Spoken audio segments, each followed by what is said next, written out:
안녕하세요. 신우 때문에 졸지의 시댁과 연끄는 30대 여성입니다.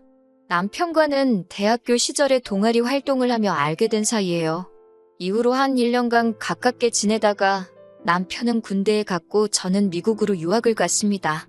이후로는 한동안 연락이 닿질 않았고요. 그러던 어느 날 친구 한 명이 남편이 제 소식을 수소문한다는 이야기를 전해주었어요. 저만 괜찮으면 제 연락처를 알려줘도 되겠냐 묻길래 그러라 했습니다. 저도 종종 남편 생각이 났었거든요. 그렇게 연락이 닿은 남편은 어느새 어엿한 직장인이 되어 있었습니다. 대한민국에서 몇 손가락 안에 드는 대기업 인사팀에서 일하고 있더라고요. 당시 저는 서울에 있는 상급종합병원 기획팀에서 근무하고 있었고요. 이후로 매일같이 남편이 연락을 해왔습니다. 회사와 저희 병원이 멀지 않다 보니 커피 한 잔, 맥주 한 잔 그런 약속을 거절하는 것도 쉽지 않았네요. 그래서 솔직히 한동안은 남편이 귀찮기도 했는데 남편은 눈치도 없는 사람 마냥 거의 반년을 한결같이 들이대더라고요. 그런 남편에게 결국 제가 마음의 문을 열면서 저희는 진지하게 사귀게 되었습니다. 이후로 2년의 연애 끝에 남편이 프로포즈를 해왔지요. 남편의 부모님, 그러니까 저희 시부모님은 작은 식당을 운영하셨습니다. 하지만 남편과 제가 한창 연애 중이던 시기에 여러 가지 사정으로 식당을 접으셨지요. 남편 말로는 노후 준비는 그럭저럭 되어 있다 했는데 솔직히 지금 생각엔 언젠가는 시댁으로 목돈이 들어갈 일이 생길 수도 있겠다 싶어요. 식당을 접으신 이후 지금은 별다른 일은 하지 않고 계십니다. 그나마 다행히도 월세 나오는 오피스텔 하나가 있어서 거기서 나오는 돈으로 그달그달 생활하고 계세요. 남편에게는 3살 어린 여동생도 한 명 있는데 신우에 대해서는 할 말이 많기도 하고 없기도 합니다. 무슨 뜻이냐면 솔직히 저는 저희 신우만큼 운이 좋다고 해야 하나? 아무튼 신우 같은 사람은 본 적이 없어요. 운이라고 표현하는 게 적절한지는 모르겠지만 얼굴 하나는 참 예쁘장하거든요. 남편 말로는 손을 좀 봐서 그런 거라지만 원래도 예뻤으니 성형을 해서 더 예뻐진 거 아니겠어요? 그런데 문제는 신우도 자기가 예쁜 걸 알아서인지 그 예쁜 얼굴 하나만 믿고 살았습니다. 그렇다고 정말 무슨 연예인을 할 정도는 아닌데 그래도 신우가 말하기를 자기 얼굴 정도면 차비만 들고 다녀도 밥 먹고 술 먹고 사는데 아무 지장이 없다대요. 아무튼 신우는 미래에 대한 걱정이 없는 건지 뭔가 배우려는 의지도 없고 일을 해서 돈을 벌어야겠다는 생각도 안 했습니다. 그래도 재주라고 해야 하나 곧잘 주변 남자들한테 명품 가방이나 신발 같은 걸 선물 받아 와서는 그걸 팔아서 생활비는 충당을 하더라고요. 그러다 정 사정이 여의치 않을 때는 어머님 아버님한테 손을 벌리는 듯 했고요.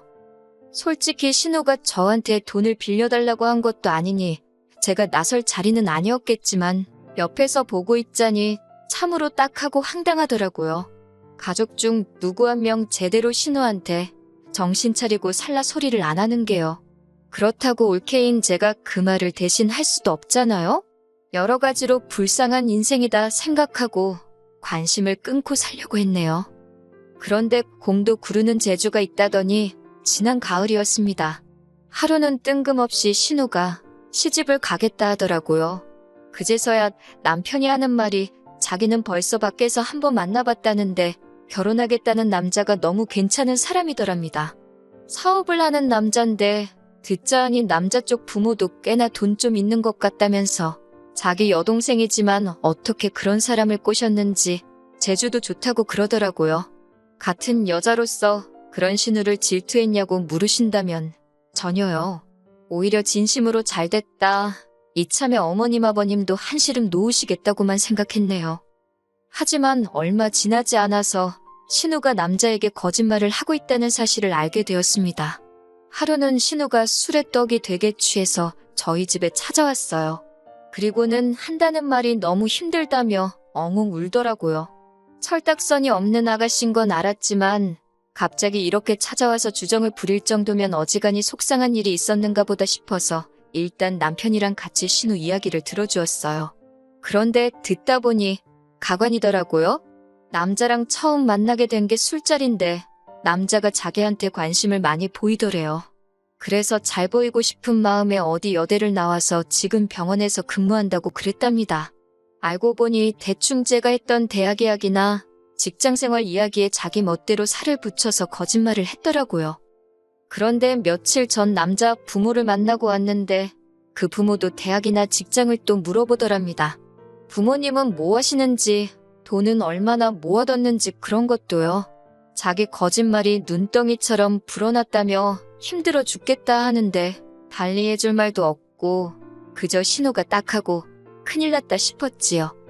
신우 이야기를 하다 보니 다시 기억 하나가 떠오르는데 사실 저도 남편과 결혼할 때 양가 부모님의 축하만 받은 건 아니었어요. 저희 친정 부모님께선 사위감인 제 남편은 너무 마음에 드는데 사돈 될 사람들이 영 별로라며 아들 하나 대기업 다닌다고 목에 힘주는 꼴이 기가 차신다고요. 저희 부모님 입장에서 그런 말이 나올 만도 했던 게 어떻게든 조금이라도 더 도와주고 싶어 하셨던 친정부모님과 달리 시부모님께서는 지들 둘이 좋아서 하는 결혼에 부모가 뭐 도와줄 게 있냐며 둘이 알아서 하라고 하셨거든요. 그러면서도 받을 건 받아야겠다며 저한테 말도 안 되는 예단을 요구하셨고요. 당연히 저희 친정에선 난리가 났고 급기야 남편을 불러다 이 결혼은 허락 못한다 하셨습니다. 저도 친정 부모님이 반대하는 결혼은 할 생각이 없었기에 남편에게 헤어지자 했었고요. 그러자 남편이 그 길로 저를 데리고 어머님 아버님을 찾아가 아들 팔아 장사하냐고 덤비더라고요. 저 없으면 자기도 살 이유가 없다면서 결국 어머님 아버님이 저와 저희 부모님한테 미안하다 하시면서 상황은 일단락되었습니다. 그리고 기왕 말이 나와서 말인데 남편이 저보다 연봉이 한 1,000만 원 정도 많은 건 사실이에요. 시간이 지나면 그 차이가 더 커질 수도 있겠지요. 하지만 일단 제 경우 병원이라는 데가 웬만하면 잘릴 일이 없어요. 게다가 친정이 경제적으로 유복한 편이거든요. 그래서 이래저래 따져보면 제가 손해면 손해지 절대로 남편이 손해보는 결혼은 아니었는데 그래도 어찌됐건 남편이 나서면서 양가 어른들도 한풀 꺾이셨고 이후로 저희 부부는 알콩달콩 잘 살고 있어요. 아무튼 저는 솔직히 신우가 자기가 한 거짓말을 감당하지 못하고 헤어지지 않을까 싶었어요. 그런데 이게 웬걸 얼마 전 신우가 상견례를 하기로 했답니다.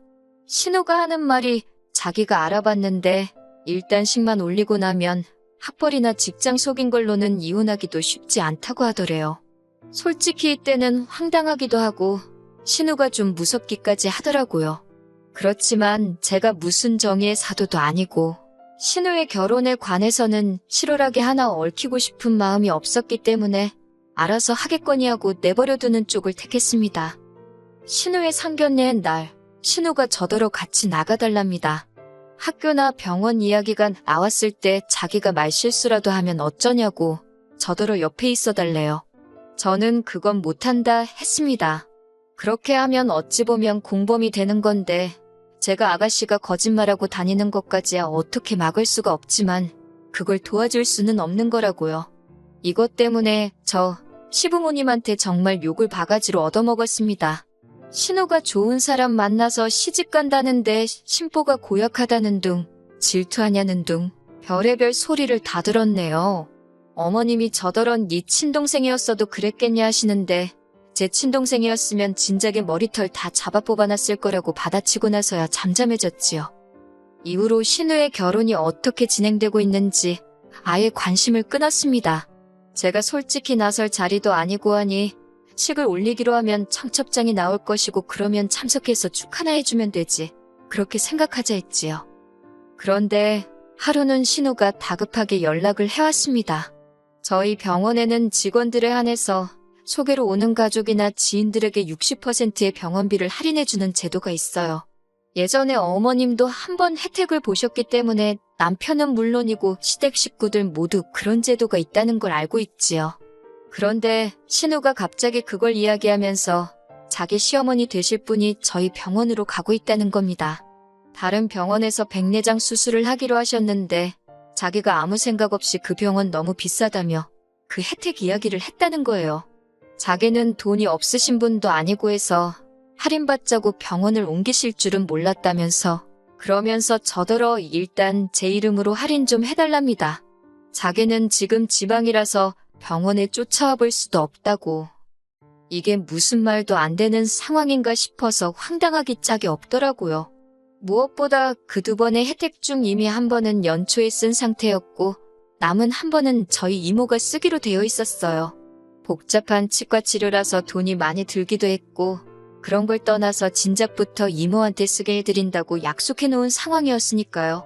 신우한테도 알아듣게끔 상황 설명을 했지만 신우는 막무가내였어요. 자기가 시어머니 될 사람한테 개망신 당하기를 바라냐면서 저도 신우의 그런 태도에 화가 많이 났고 결국 개망신을 당해도 어쩔 수 없다. 내 입장에선 이모랑 한 약속이 더 중요하지. 이렇게 막무가내로 나오는 건 들어줄 수가 없다고 칼같이 선을 그었네요. 그리고 무엇보다도 아가씨 거짓말에는 조금도 얽히기 싫으니 와서 아가씨가 직접 해결을 하던지 하라고요.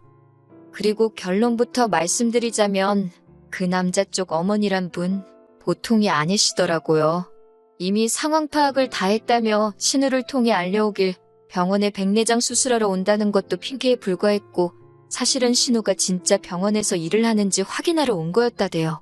그뿐만 아니라 신우가 나왔다고 한 대학교에 가서 졸업생 이름에 신우가 있는지도 확인하고 왔다고요. 여기까지 듣는데 저는 솔직히 소름이 다 끼치던걸요. 시어머니 될 사람이 내 뒷조사를 하고 다녔다니 상상만으로도 끔찍하잖아요. 하지만 신우는 그쪽에다 대고 왜 내 뒷조사를 하고 다녔냐고 제대로 따져보지도 못한 모양이었습니다. 그도 그럴 것이 신우가 벌려놓은 거짓말이 너무 많았으니까요. 솔직히 저는 오히려 그쪽에서 신우 머리채 안 잡은 게 용하다 싶대요. 이 일로 저는 또다시 시부모님한테 정말 욕을 있는 대로 들었습니다. 애시당초 신우가 거짓말을 했다는 사실은 아랑곳하지 않으시고 이 모든 게 마치 제가 신우한테 질투를 해서 협조를 안 해줘서 신우가 파혼당했다는 식으로 말이지요. 그러자 남편이 또 한 번 나서서는 어머님더러 부끄러운 줄 아시라고 소리를 지르대요. 딸이냐고 하나 있는 거 단속도 안 하고 지멋대로 살게 내버려 두실 때는 언제고 이제 와서 시집 못 가는 걸 누구 탓을 하냐고 말이에요. 그러면서 남편이 이제 자기도 전부 다 포기라고 악을 썼습니다. 어머님 아버님한테도 실망이고 신우도 동생만 아니면 욕을 퍼부어 주고 싶다며 다들 정신 차릴 때까지 연락하지 말라고요. 저는 솔직히 남편이 제가 하고 싶은 말을 다 해줘서 고맙기도 했고 끼어들기 싫어서 그냥 가만히 듣고만 있었습니다. 그러자 얼마 뒤 그렇게 저를 못 잡아먹어 안달이실 땐 언제고 어머님이 한번 만나자며 연락을 해오셨어요. 하신다는 소리가 저희 친정의 이야기에서 어디 격리 자리라도 하나 소개해주면 안 되냐입니다. 어이가 없어서 어머님께 신우한테 돈 관리를 맡기라니 고양이한테 생선을 맡기는 꼴이지 않냐고 되물었네요. 이후로 벌써 몇 달이 지났고 왕래는 없습니다. 가끔 신우가 죽는 소리 하느라 남편한테 전화는 하는 눈치더라고요. 그런데 남편의 단호한 태도를 제 눈으로 벌써 2번이나 봐서 그런지 별 걱정은 안 되네요. 앞으로도 남편만 믿으면서 살면 될 것 같습니다.